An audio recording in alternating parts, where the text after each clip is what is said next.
culture berbère, kabyle, amazigh, bonjour, donc ici Chamrou.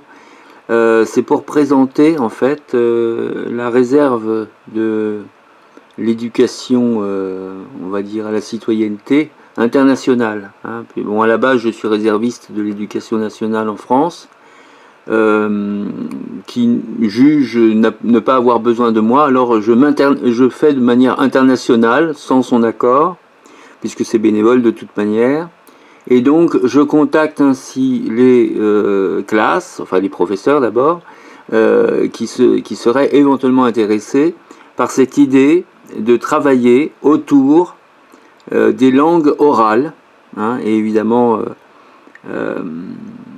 le côté kabyle, hein, poète kabyle ici, c'est l'exemple que m'a donné votre professeur.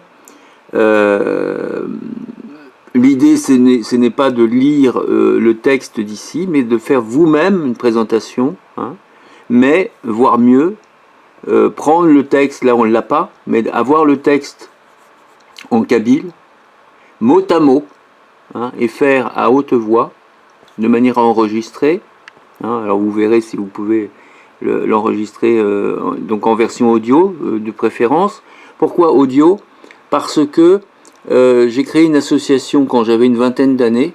Hein.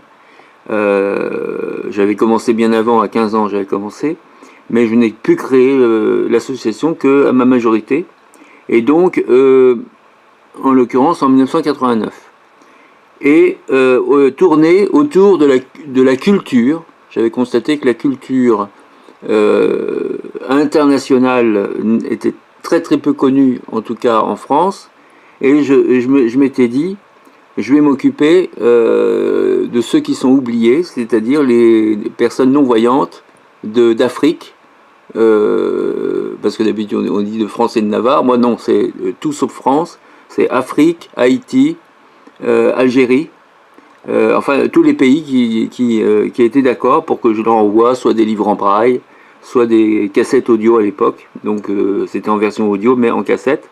Et donc ici, en version audio MP3, l'idée c'est de prendre le mot kabyle, hein, mot à mot, et de dire après, voilà, nanana, nanana, de faire comme une sorte de découverte de la langue, qui est avant tout une langue orale, donc, et on le fait de manière orale.